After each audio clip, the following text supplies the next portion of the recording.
What's up, YouTube? Chase Bristow, the Honey Homemaker. I'm working on cleaning up my apartment. That's why I look like this. It's it was a disaster, but now my kitchen's clean. Um, the surfaces are clean in here. No dishes.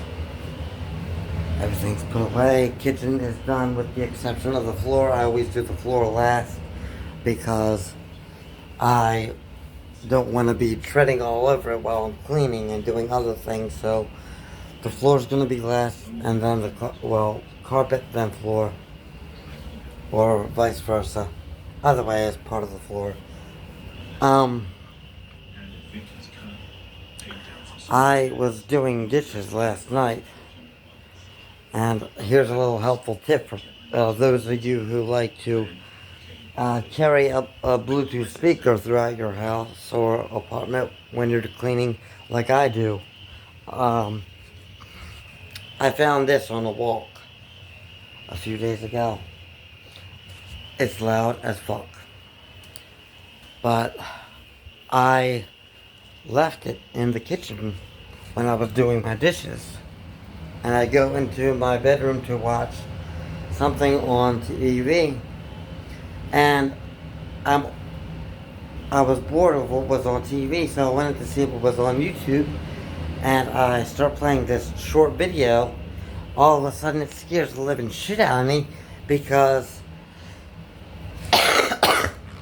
pardon me.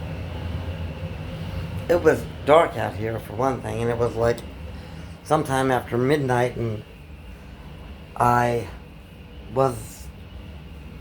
didn't have my TV up loud because it was nighttime and I was getting ready for bed, but I just wanted to see if anything else was on. I heard noises coming from the kitchen. When I turned this YouTube video on, it scared the living shit out of me. I legit thought someone was in this house. It was so fucking terrifying to hear.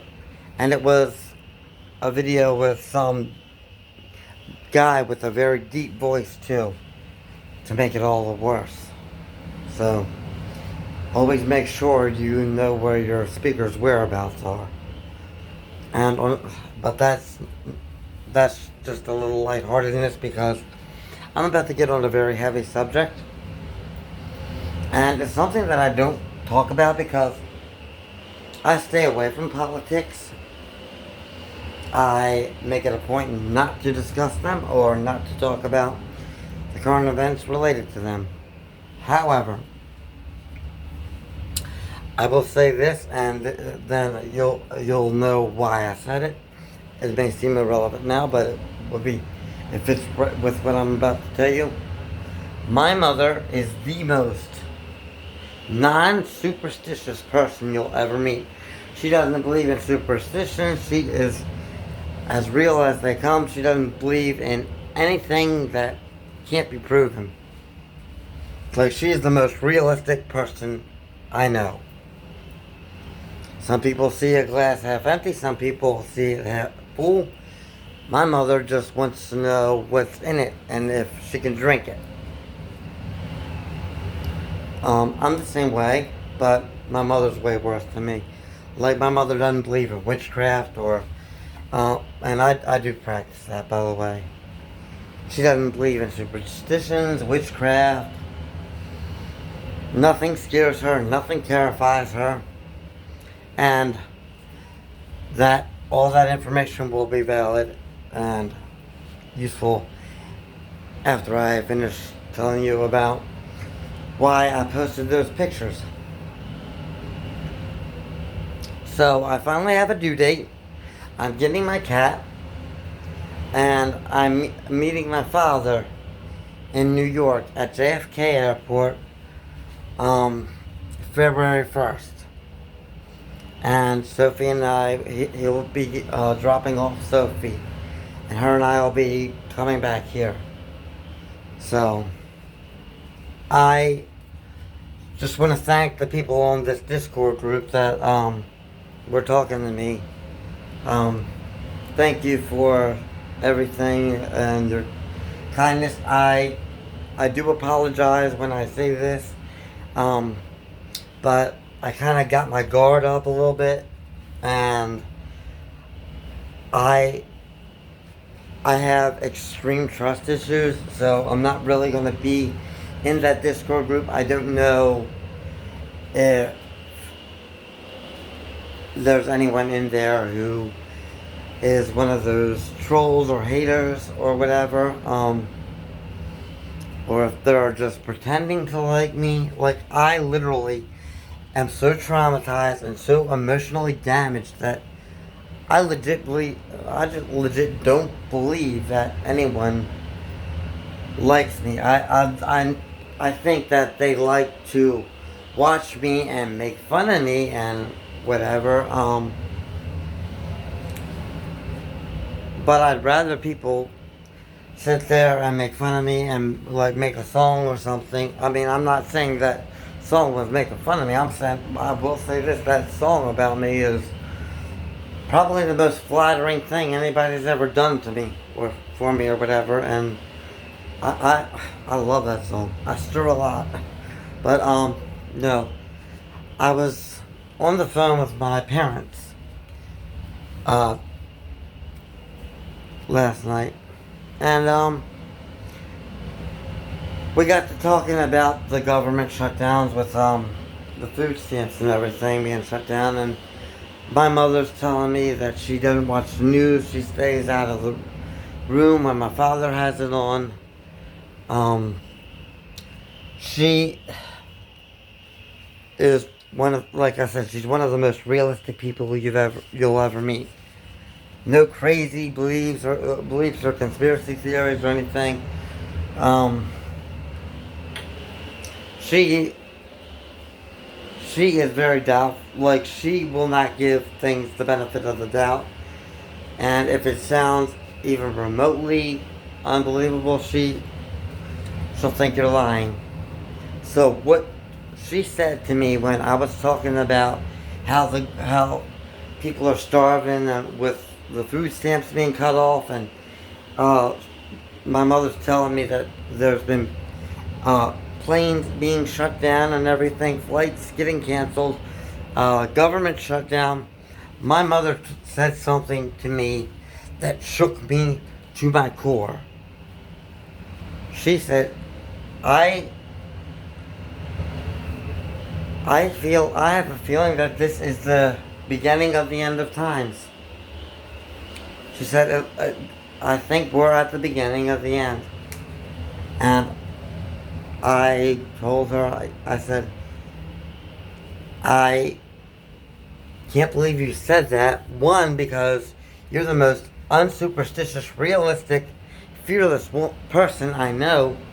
And two, I've been thinking that for a while. And I also feel like all these tests that I've been dealt, like homelessness, starvation, having to start my life over repeatedly with nothing, um, dealing with hateful people on my channel, being beat up, hospitalized, arrested, all that jazz.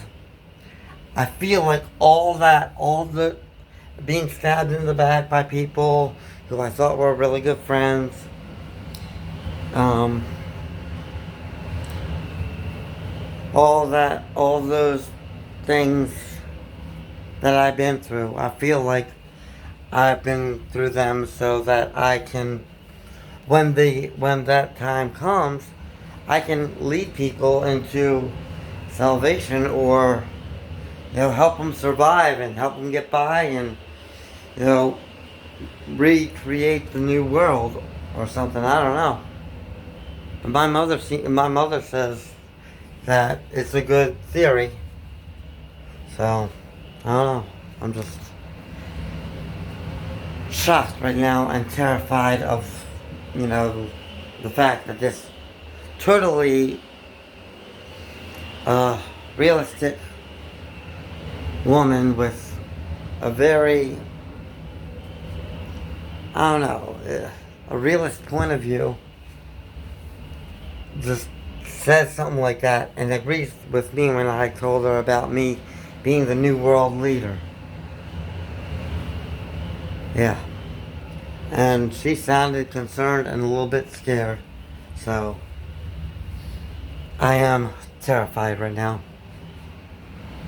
And that's literally the only reason why I'm posting this video is just to, well, to tell you about that little conversation my mother and I had. And, just be careful, guys. Look out for yourselves and your loved ones and each other out there. It's becoming a very, very mad world. And it's not pretty out there, but, you know, it may not be pretty, it may not be nice, and there's one thing that you can't control the world, you can't control what goes on in it, but you can control how you treat people. So, and all this chaos that's out there and all this government shutdown, please remember your people out there. Remember, everybody's going through something. Everybody's going through a struggle. And you don't know what that person's going through. You don't know what their home life is like or what their job situation is, their financial situation. If they just recently had to go to a loved one's funeral. You don't know what they're dealing with. So, be sure to treat them with kindness.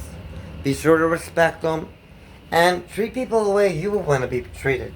Pretty much. I mean, just do that and make it a little easier on everybody. Just, I'm not even saying respect me. I'm saying respect people in general. Be kind to somebody. Do something nice today for somebody. You know what? I challenge everybody who sees this video to go out and do something nice for somebody that they don't even know today. That's what I want. I want everybody who's watching this video right now to go out today and find somebody you've never met, you don't even know, and do something nice for them. But I've got some house cleaning to do, and I'm going to do that too.